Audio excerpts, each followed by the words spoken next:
Herman Cain, thanks for joining me on UpFront on Al Jazeera English. Yes. Donald Trump is running for President of the United States. Yes. What are his qualifications? A lot of people around the world will say, this guy is a reality TV star, ran a real estate empire, he wants to be leader of the so-called free world. On what basis? On the basis of the fact that he is a listener, he is a leader, he's a fighter, and he's a winner. That message isn't coming through some of the clutter out there. Why is he a listener, a leader, a fighter, and a winner?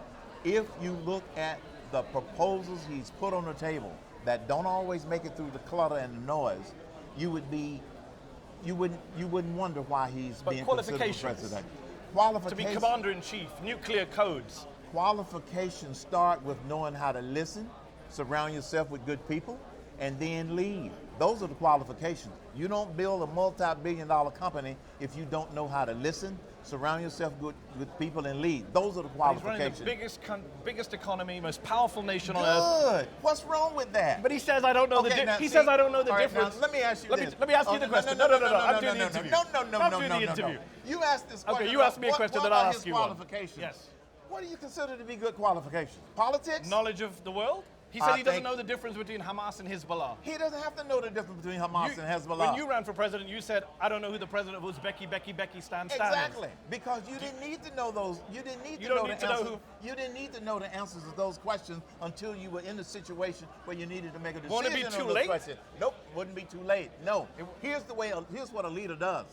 A leader learns as he goes. When it becomes an issue, a leader asks the right questions. That's what a leader does. But if I'm an American voter, why wouldn't I go with the candidate who's been Secretary of State, Senator, travel around the world, rather than the real estate developer? Because she didn't do anything as Secretary of State. But what did he as a real estate developer? He built a multi-million-dollar business. Go back to what I said his qualifications are. He's a listener, he's a leader, he's a winner, and a fighter. The American people, that's what they want, and it's unfortunate that some people around the world don't see that, but that's what the American people And you have to run, one last question.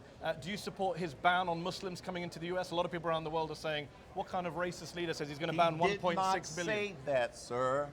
He said some countries. No. And he originally said, he modified his position. No. In December 2015. No.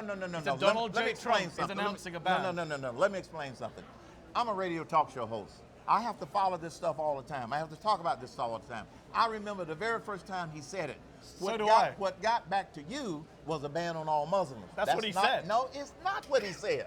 Thank you very much for the interview, sir. But you don't support a ban on all Muslims, just to be clear. I don't support a total ban on Muslims. No. Some Muslims. Some that we need to look at certain countries. That's what Donald Trump said. I don't support a total ban on all Muslims. Thank you for your time, You're welcome.